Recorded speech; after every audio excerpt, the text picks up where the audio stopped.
Friends, welcome to our channel Indian comic universe. तो आज की शानदार कॉमिक्स है नागराज की जहर। तो चलिए शुरू करते हैं बिना किसी देरी के। अपने सपनों में लगातार दिखने वाले एक रहस्यमय नाग मंदिर से बेचैन होकर नागराज उसे ढूंढने निकल पड़ा और जा टकराया अपने जानी दुश्मनों सुपर विलेन की टोली से। पर ना तो जादूगर सकूरा की जादुई शक्ति उससे हटा पाई और न ही मिस क्लर की वैज्ञानिक शक्तियां, पर एक रहस्यमय शक्ति नागपाशा के इशारों पर काम कर रहे सुपर विलेनों ने नहीं मानी हार। नागदंत नागराज को मारने निकल पड़ा। उसने सर्प रूप में नागराज के शरीर में प्रवेश करके नागराज की सर्प सेना को सम्मोहन जाल में फंसा लिया और नागराज को उसी के नागों के ढेर पर, उसी के नागों की रस्सी पर फांसी पर लटका दिया। प्रोफेसर नागमणि का अद्भुत आविष्कार, मानव के दुश्मनों का दुश्मन, अपराधियों का काल और न जाने ऐसे कितने ही नामों से पुकारा जाने वाला नागराज आज काल के गाल के ठीक कगार पर खड़ा हुआ था और उसे इस स्थिति में पहुंचाने वाला था नागदंत। प्रोफेसर नागमणि ही की दूसरी इजाद, मानवता का दुश्मन, अपराधियों का दोस्त, सारी दुनिया को अपने कदमों पर झुका लेने का सपना देखने वाला नागदंत, जिसका सपना आज पूरा होने जा रहा था, क्योंकि मौत तुझसे कुछ ही पलों की दूरी पर है नागराज। बस तेरे कदमों के नीचे से कुछ ही सर्पों के सरकने भर की देरी है, फिर तू फांसी पर लटक कर मारा जाएगा और फिर तेरे बाद पूरी दुनिया में नागदंत का मुकाबला करने वाली एक ही शक्ति रह जाएगी और वह शक्ति होगी नागदंत, खुद नागदंत। हा हा हा हा। नागदंत के हलक से उबलता वह वहशी ठाका दूसरे ही पल रिन के झाग की तरह बैठता चला गया। नागराज के शरीर से उसे निकलता देखकर, जिसका नाम वह अच्छी तरह से जानता था, सोनांगी, उफ। कटोरियों से उबलने की तरह हद तक चौड़ी होती चली गई उसकी आंखें। हाँ दुष्ट, सोनांगी ही हूं मैं। नागराज के शरीर के अंदर तुझसे लड़ते हुए अच्छा ही हुआ कि मैं बेहोश हो गई थी। अगर ऐसा ना हुआ होता तो मुझे भी नागराज की नाग शक्तियों के साथ बाहर निकलना पड़ता और तब मैं भी अन्य नाग शक्तियों की तरह तेरे समूह में फंसकर नागराज को बचाने के नहीं, उसे मौत देने के बारे में सोच रही होती। वैसे तुझे होश देर से आया, लेकिन अभी भी कुछ नहीं बिगड़ा है। अभी भी मैं तुझ जैसे दुष्ट से नागराज को बचा सकती हूँ। बेवकूफ नागिन, नागराज को बचाने की सोच रही है, खुद बचने के बारे में नहीं सोच रही। जवाब में सोडांगी ने भी छोड़ा विष का तूफान। सोडांगी आज तेरे हर बार का भरपूर जवाब देगी। तभी नागराज की कराहट टूटी, कराह गूंजी। ओह, नागराज को फांसी लग गई। अब वह ज्यादा देर अपने आप को जीवित नहीं रख पाएगा, मुझे उसे बचाना होगा। नागराज की तरफ अपने कदम कहां बढ़ा रही है नाग सुंदरी? पीछे हट। सड़क से दीवार पर टकराई सोडांगी एकदम से संभली, लेकिन उसको संभलना बेकार गया। ओह, नागदंत अपने वारों के कारण मुझे नागराज तक पहुंचने ही नहीं दे रहा और इधर नागराज की मौत उसके करीब आती जा रही है। उसके पास पहुंचे बिना मैं उसे कुछ कैसे बचाऊं? अचानक नागराज को बचाने के लिए उसके पास जाने की क्या जरूरत है? उसे तो यहीं खड़े खड़े ही बचाया जा सकता है और उसके लिए मुझे मात्र यह बटन दबाना होगा। सोडांगी का स्विच दबाना था कि सर से घुमा हुए high speed ceiling fan Nagraj जिससे फांसी पर लटका हुआ था। दूसरे ही पल परिणाम नागराज की जिंदगी के रूप में सामने था। इसी के साथ सोडांगी पर नागदंत का क्रोध का कहर टूटा। धाड़, आह! सोडांगी के कंठ से निकली उस दर्द भरी चीख ने मानो नागराज के जिस्म में नई स्फूर्ति भर दी हो। तड़ाक! अब तेरे सारे हिसाब चुकता होंगे। नागराज के इस दूसरे वार के साथ ही नागदंत ने पासा पलट दिया। इतना बढ़ चढ़ कर मत बोल नागराज, क्योंकि मेरे सामने तेरी हैसियत किसी मच्छर से ज्यादा कुछ नहीं और तुम जैसे मच्छरों को कैसे मचला जाता है यह नागदंत खूब जानता है। ऐसे ऐसे मसलूंगा मैं तुझे कि याद तेरी किस्मत में मेरे हाथों से मरना लिखा है। शाबाश नागराज, अपनी पूरी शक्ति इस्तेमाल कर, देखें तू नागदंत के फौलादी शिकंजे से छूट पाने में सफल हो जाता है या नहीं। ओह, इस समय मेरे मुकाबले नागदंत के शरीर में दुगनी शक्ति भरी हुई है। मैं इसकी पकड़ से अपने आप को नहीं छोड़ा सकता। नागराज की सांसें रुकने लगी, उसकी आंखें उबलने लगी, लेकिन उसका मस्तिष्क अभी भी सक्रिय था। अब तो नागदंत से बचने का एक ही उपाय है कि मेरी सर्प शक्तियां वापस मेरे शरीर में प्रवेश कर जाए। लेकिन ऐसा होगा कैसे? वे सभी तो नागदंत के सम्मोहन में बंधी हुई हैं। उन्हें सम्मोहन से बाहर लाया जाए तभी कुछ बात बन सकती है। उसी तरह जैसे सोडांगी ने मुझे फांसी से बचाया था, मुझे तुरंत ही सोडांगी को मानसिक संपर्क बनाना होगा। कुछ पल बाद, हैं, ये क्या हो रहा है?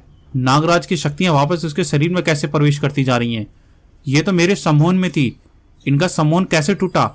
ऐसे बिजली के करंट के तेज झटके से ये झटका इन्हें तेरे सम्मोहन से आजाद कर रहा है। और ये आइडिया नागराज ने मुझे मानसिक संपर्क बना कर दिया है। नागराज तुमने? हाँ भाई मैंने, लेकिन अब मेरा गला छोड़कर मेरे ऊपर से हट। कब तक इसी तरह छाती पर सवार रहेगा? फुकारता हुआ संभला नागदंत। नागदंत तुझे छोड़ेगा नहीं नागराज। उफ, अब अपनी नाग शक्ति का इस्तेमाल किस पर कर रहा है पागल? देखता नहीं अब नागराज पूरी तरह शक्तिशाली हो गया है। तेरा दिमाग ठीक होगा तभी तू इस बात को समझेगा। तड़ाक। ना ना ना ना ना, अब मैं तुझे नहीं समझ ले दूंगा नागदंत, क्योंकि मैं जानता हूं कि तुम्हें समझने का मौका देने का मतलब खतरनाक है। नागराज ने नागदंत को विवश कर देने में ज्यादा देर नहीं लगाई। बस नागदंत, तेरा खेल अब खत्म हुआ, लेकिन चिंता मत कर, मैं तेरी तरह निष्ठुर नहीं हूं। मैं तुझे मारूंगा नहीं, बल्कि तुझे ऐसी जिंदगी दूंगा जो कम से कम तेरे लिए मौत से बढ़कर होगी। और इसके लिए मैं एक बार फिर अपनी सर्प शक्तियों को अपने शरीर से निकालकर तेरे शरीर में प्रवेश करवा रहा हूं। नागदंत के शरीर में प्रवेश कर गई नागराज की नाग शक्तियां। अब उसके शरीर से बाहर आई तो अकेले ना थी नागदंत की सर्प शक्तियां, उसके साथ थी। शाबाश, खींच लाओ, सभी की दुमों को पकड़कर बाहर लाओ। एक भी नाग शक्ति इसके शरीर में नहीं रहनी चाहिए। कुछ पल बाद ही, ओह, तेरी सभी नाग शक्तियां तेरे शरीर से बाहर आ चुकी हैं नागदंत। इनके बिना तू एकदम पंगु है। और हाँ, तू अपनी इच्छा शक्ति और विष फुक्कार का इस्तेमाल ना कर सके, इसका भी इंतजाम किए देता हूं। नागश्री नामक अपना जो सेवक मैंने तेरे शरीर में प्रवेश करा दिया है, यह सदा तेरे मस्तिष्क पर अपना कब्जा जमाए रहेगा। इसके होते अगर तूने इच्छाधारी शक्ति विष फुक्कार छोड़ने की कोई भी गलत काम करने की सोची तो नागश्री तेरे मस्तिष्क को तरबूज की तरह फोड़कर बाहर आ जाएगा। तू अब नाग साधारण मनुष्य बनकर रह गया है नागदंत, और ये जिंदगी तेरे लिए मौत से बढ़कर है। आओ चले शरणांगी। रुक जाओ, मुझे ये जीवन नहीं चाहिए नागराज, मुझे मौत दे दो। मुझे मौत दे दो नागराज, मुझे मौत दे दो। उफ, कितना बेबस बनाकर छोड़ दिया है नागराज ने नागदंत को। अब एक बार फिर लक व्हील घुमाना होगा। भारी मन से नागपाशा ने लक व्हील घुमा दिया, और जब लक व्हील रुका तो अनानास ही नागपाशा के कंठ से ठहाका उबल पड़ा। हा हा हा हा, नागमणि? प्रोफेसर नागमणि मारेगा उस नागराज को। शकूरा, मिस किलर और नागदंत जैसे हस्तियां जिसका बाल भी बाका नहीं कर सकी। एक झटके से अपने स्थान से उठ खड़ा हुआ प्रोफेसर नागमणि गरजा, मुझ पर इस तरह हंसकर तुम मेरा अपमान कर रहे हो नागपाशा। ये तुम्हारी भूल है कि जिस काम को शकूरा, मिस किलर और नागदंत नहीं कर सके उसे नागमणि नहीं कर सकता। सच्चाई यह है कि जो और नहीं कर पाए उसे सिर्फ और सिर्फ नागमणि ही कर सकता है। सिर्फ मैं ही नागराज को चुटकियों में मौत दे सकता हूं, क्योंकि मैंने नागराज को बनाया है, इसलिए मैं ही जानता हूं कि उसे कैसे खत्म किया जा सकता है। जरा हम भी तो सुने कि आप ऐसा कैसे कर पाएंगे। जहर को जहर ही मारता है। ठीक इसी सिद्धांत पर अमल करके मैंने वर्षों की मेहनत से विश्व के 4 सर्वाधिक तेज जहरों पर शोध करके यह निष्कर्ष निकाला है कि अगर वे चारों जहर नागराज के शरीर में मिल जाएं, तो नागराज किसी भी हाल में नहीं बच सकता। अपने उसी शोध पर अमल करते हुए मैंने 4 ऐसे शख्सों को चुना है जो उन जहरों को नागराज के शरीर में पहुंचाएंगे। उन चारों में से 3 तो मेरे द्वारा ही तैयार किए गए हैं विष पुरुष हैं, और चौथा, इतना कहकर ही चुप हो गया नागमणि। तो तभी एक स्वर में कह उठे, कौन है चौथा? यह रहस्य तो मैं अभी इस रहस्य को ही बना रहना देना चाहता हूं। जल्दी आप सबके सामने साथ साथ पूरी दुनिया को पता चल जाएगा कि वह चौथा कौन है। लेकिन यह बात पक्की है कि विश्व के सबसे अधिक जहरीले इंसान नागराज को मारेगा। जहर।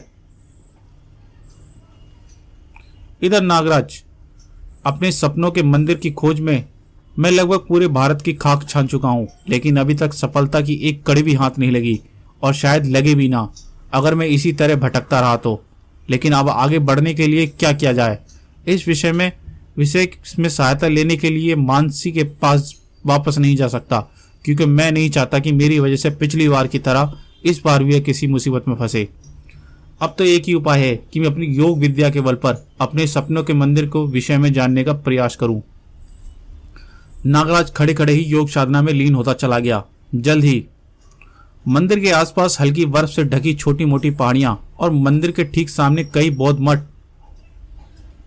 इसका मतलब हुआ ये लोकेशन तो भारत की एक ही जगह पर याद दिलाते हैं, लद्दाख।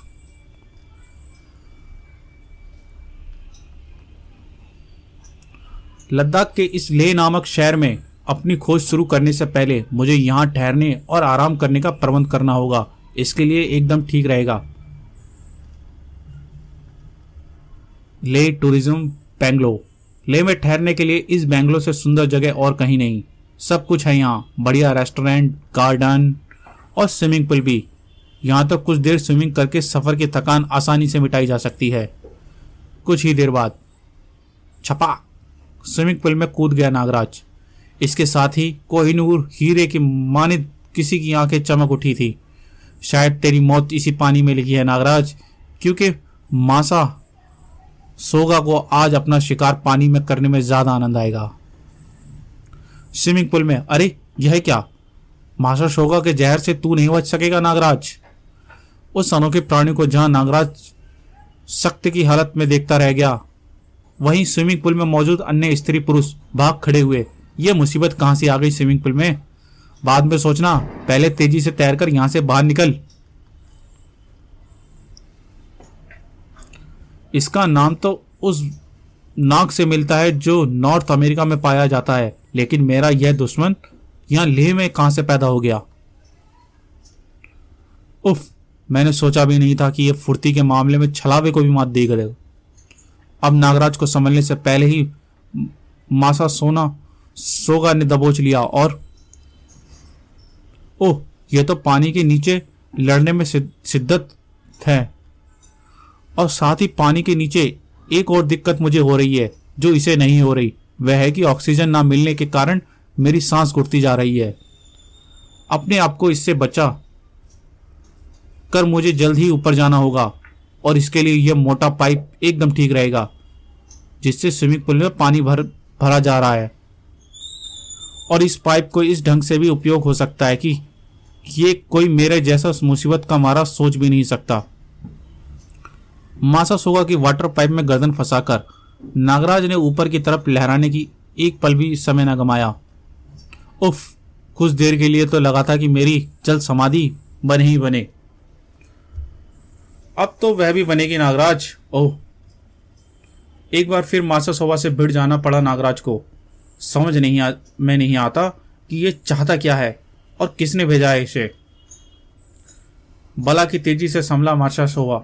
अपना उद्देश्य पूरे करने के लिए तुझे इस हालात में पहुंचाना जरूरी है कि तू अपने हाथ पांव भी ना हिला सके। वह मासा सोगा की फुर्ती ही कमाल की थी। नागराज संभलने से पहले ही मासा सोगा की पूंछ के शिकंजे में फंस गया। उसी पल मासा सोगा ने अपने दांत गड़ा दिए नागराज के जिस्म में। हा हा हा हा, नागराज, मैंने काटकर तेरे जिस्म में तेज जहर भर दिया है। अब तू ज्यादा देर जीवित नहीं रह पाएगा। मासा सोगा के आगे सब चीख में बदल गए, जिसका कारण यह था मोम की तरह पिघलकर उसका शरीर पानी में मिलने लगा। ऐसा तो होना ही था। नागराज के जिस्म में अपने दांत गड़ाने की भयंकर भूल जो कर बैठा था, वह जिसकी नसों से लहू के स्थान पर जहर दौड़ रहा हो। कोई भी जहर उसका कुछ नहीं बिगाड़ सकता। काश इस बात को ये जानता तो इसका ये हाल कभी ना होता, और इसका ये हाल ना होता तो मैं इसे भी ये उगलवा ही लेता कि उसे किसने तैयार किया था और मुझे मारने के पीछे उसका क्या मकसद था। वैसे मासा सोगा के हमले के एक बात तो स्पष्ट हो जाती है कि मेरा दुश्मन जो भी है मुझसे पहले ही लद्दाख आ पहुंचा है, इसलिए मुझे अत्यधिक सावधानी से रहना होगा। फिर नागराज एक जीप किराए पर लेकर पहुंचा लेह स्थित टूरिज्म ऑफिस। आपने जो लोकेशन बताई है ऐसे किसी मंदिर के बारे में टूरिज्म विभाग को कोई जानकारी नहीं है। इस विषय में मैं आपकी कोई मदद नहीं कर सकता।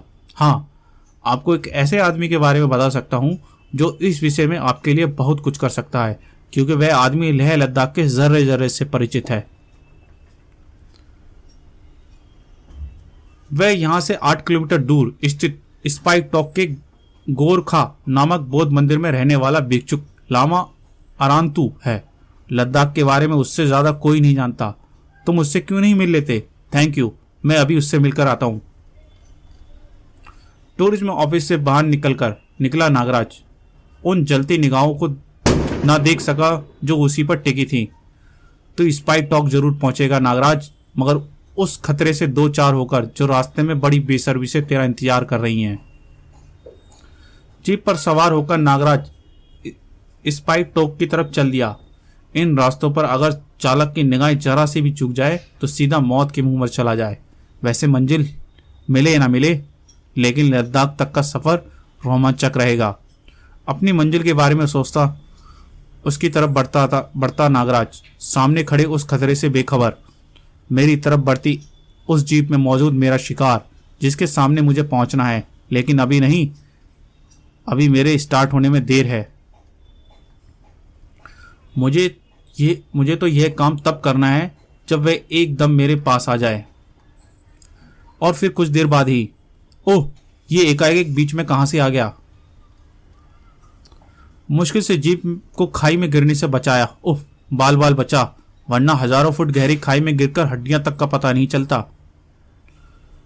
ओह, तेरी हड्डियों का पता अब भी नहीं चलेगा नागराज, क्योंकि करेत अपने जहर से उन्हें गलाकर राख कर देगा।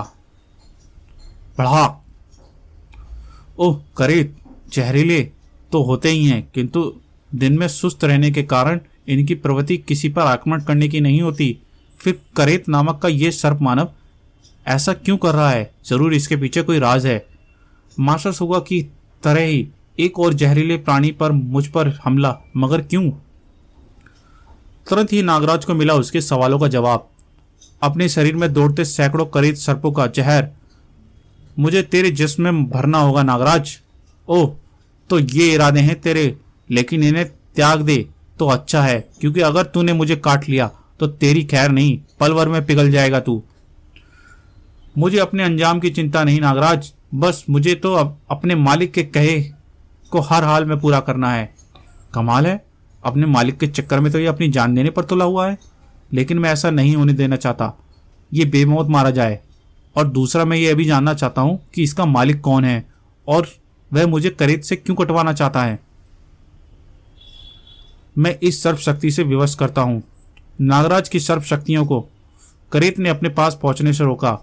करेत के जहर के आगे तुम्हारे ये साधारण नाग अपने होश कायम नहीं रख सकते नागराज। नागराज, मान जा मेरी बात, कर लेने दे अपनी इच्छा पूरी मुझे। नहीं करेत, नागराज की इच्छा के विरुद्ध तू उसके शरीर को छू नहीं सकता। तो ठीक है नागराज, मैं तुझे बेबस करके ही अपना काम करूंगा। और तुझे बेबस करने के लिए यह बर्फ का छोटा टीला बहुत काम आएगा। नागराज पर जा गिरे उस बर्फ के टीले ने नागराज को सचमुच बेबस कर डाला। अब मैं अपने जिस्म में भरे तेज जहर का एक एक कतरा तेरे जिस्म में पहुंचाऊंगा नागराज। हा हा हा हा। नहीं करेत, रुक जाओ, मुझे काटकर तुम अपनी मौत बुला लोगे। रुक जाओ करेत, रुक जाओ। करेत को ना रुकना था, सो ना रुका।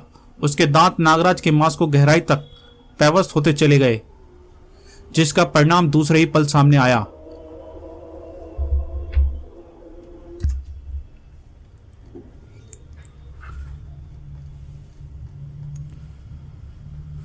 मुझे इसकी मौत के साथ साथ इस बात का भी दुख है कि मैं इसके उस मालिक के बारे में नहीं जान पाया जिसने इस विलक्षण विश्व पुरुष को बनाया और ना जाने क्यों मुझे काटने भेजा।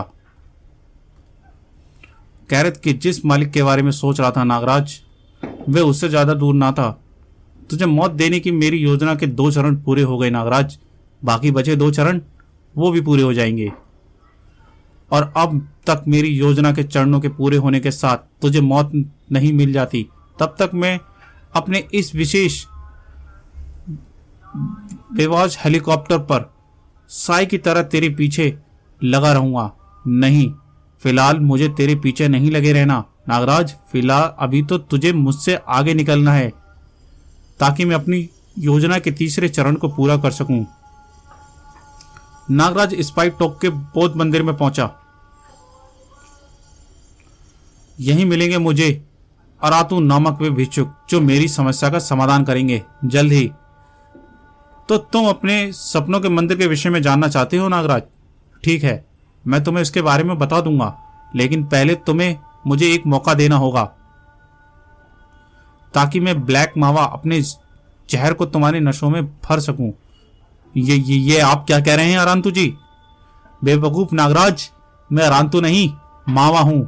मामा, अफ्रीका का सबसे जहरीला सांप। अरांतु को मैंने अपने जहर के बल पर कभी का दूसरी दुनिया में पहुंचा दिया।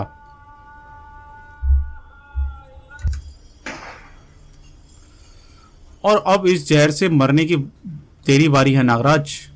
ओह, मासा सागा कैरात के बाद अब ये तीसरा, और ये भी उन दोनों की तरह जहरीला इंसान। इसका मतलब मुझे खत्म करने का जाल बेहद मजबूती से बुना गया है।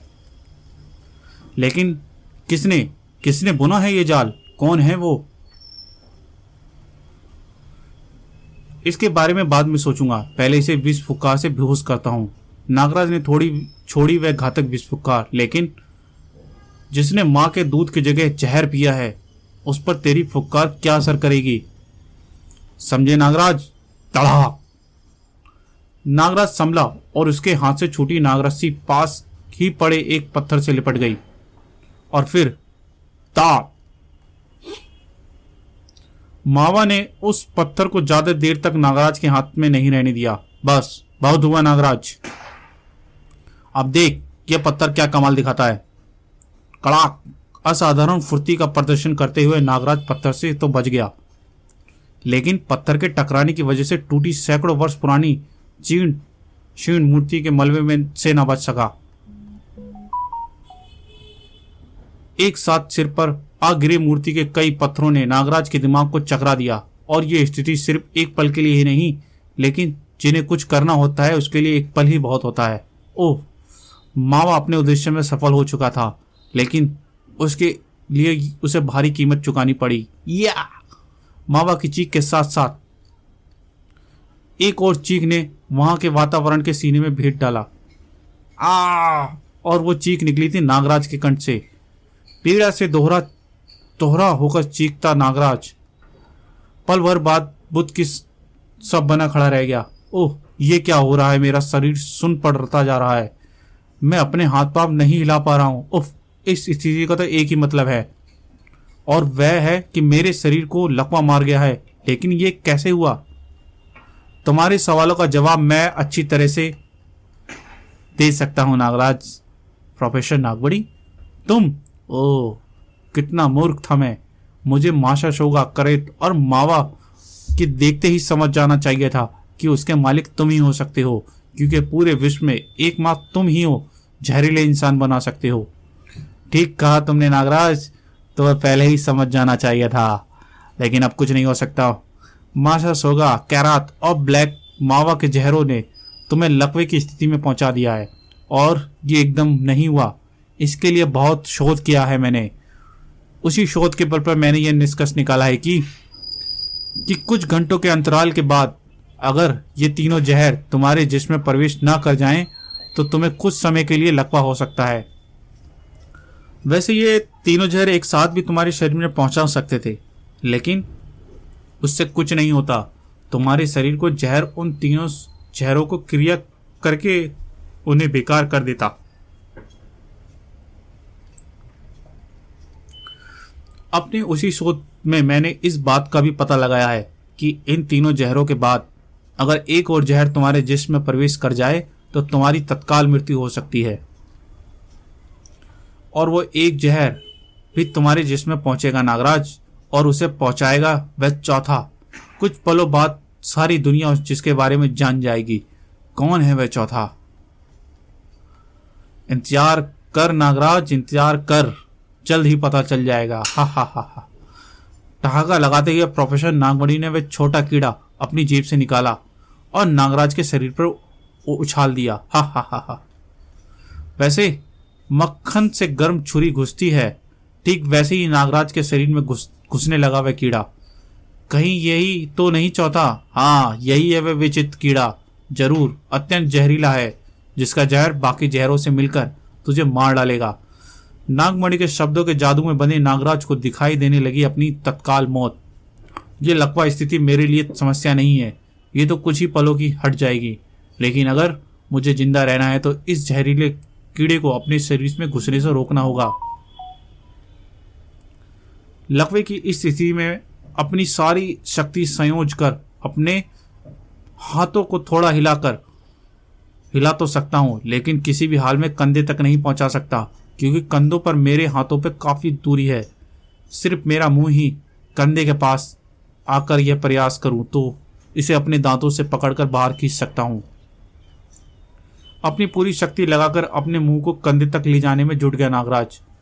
ढेरों पसीना और पीड़ा नजर आने लगी उसके चेहरों पर, और जो वह सफलता के निकट पहुंचता जा रहा था तो प्रोफेसर नागमणि के कंठ से उबलता ठहाका बुलंद होता जा रहा था। हा हा हा हा, कर कोशिश कर नागराज, तू जरूर सफल होगा, लेकिन आज हर हाल में विश्व के सबसे जहरीले मानव की मौत होगी। चौथे का जहर तेरी जान लेकर ही रहेगा नागराज। हा हा हा हा। नागराज अपने प्रयास में सफल हुआ तो ओह, मैं अपने मुंह को कंधे तक लाने में सफल तो हो गया हूं, लेकिन अब वह कीड़ा तो पूरे का पूरा मेरे मांस में घुस गया। अब तो उसे बाहर निकालने का एक ही उपाय है। कंधे में जहां वह कीड़ा घुसा है, मैं वहां के मांस को अपने दांतों से खींचकर अलग कर दूं। मेरे पास अपनी जान बचाने का बस यही एक हल है। नागराज का मुंह खुला, उसके दांत कंधे से मांस पे गड़ने के लिए आगे बढ़े कि तभी रुक जाओ नागराज, अपने विषैले दांतों को अपने मांस में मत गड़ाना, नहीं तो तुम अपने जहर से ही अपने आप को खत्म कर डालोगे। क्योंकि नागमणि का सोचा हुआ चौथा कोई और नहीं, तुम खुद हो। तुम्हारे शरीर में घुसने वाला वह साधारण कीड़ा है जो लकड़ियों में पाया जाता है, और वह तुम्हारे शरीर के जहर को पान करके अब तक तो वह अंदर ही खत्म हो गया होगा। जबरदस्त धमाका हुआ नागराज के मस्तिष्क में। शायद ये सच कह रही है, क्योंकि मेरे दांतों में बसने वाला जहर मेरे शरीर के जहर से कहीं अधिक जहरीला है। मैं बहुत देर से यह सोचने में लगी थी कि वह चौथा कौन है जिसका जहर तुम्हें मौत देगा, लेकिन लाख सोचने के बाद भी जब मुझे कोई चौथा नजर नहीं आया, तब मेरे दिमाग को में कौंधे इसी के कहे शब्द कि आज विश्व के सबसे जहरीले इंसान की मौत होगी। तूने ठीक सोचा, लेकिन तूने मेरा सारा खेल बिगाड़ दिया। इसलिए नागराज से पहले अब मैं तेरी लाश देखना पसंद करूंगा, और मैं तुझे लाश में बदलूंगा जहर भुजी आल्पिनो छोड़ने वाले इस विशेष गन से। बेहद तेजी से नागमणि ने अपना वार किया, लेकिन वह तेजी इसी तेजी के साथ कुछ भी ना कर सकी। ओह, कौन हो तुम? इंसानों को लाश में बदलने वाली मौत मेरे पास फटकने से घबराती है प्रोफेसर नागमणि। अपने बारे में अगर मैंने तुझे बता दिया तो तू ही नहीं, बहुत से गश खाकर गिर पड़ेंगे। कई फुट ऊपर उछला नागमणि का शरीर उछला ही रह गया। नागराज ने किया था वह वार। तेरी सोच से पहले ही लकवे की स्थिति में बाहर आ गया हूं मैं। फिर तो नागराज के प्रचंड वारों ने कुछ ही पलों में प्रोफेसर नागमणि के हर कसबल को ढीला कर दिया। धाम धड़ाम। तो गाइस, ये थी जहर कॉमिक्स का फर्स्ट पार्ट। इसके सेकंड पार्ट में हम जल्द ही मिलेंगे। तो गाइज, अगर आपको ये कॉमिक्स पसंद आई हो तो इस वीडियो को लाइक करें, चैनल को सब्सक्राइब करें और बेल आइकन का घंटा प्रेस करना ना भूलें, जिससे आपको आगे आने वाली कॉमिक्स का नोटिफिकेशन मिलता रहे। तो चलिए जल्दी ही मिलते हैं जहर के सेकंड पार्ट में। Thank you.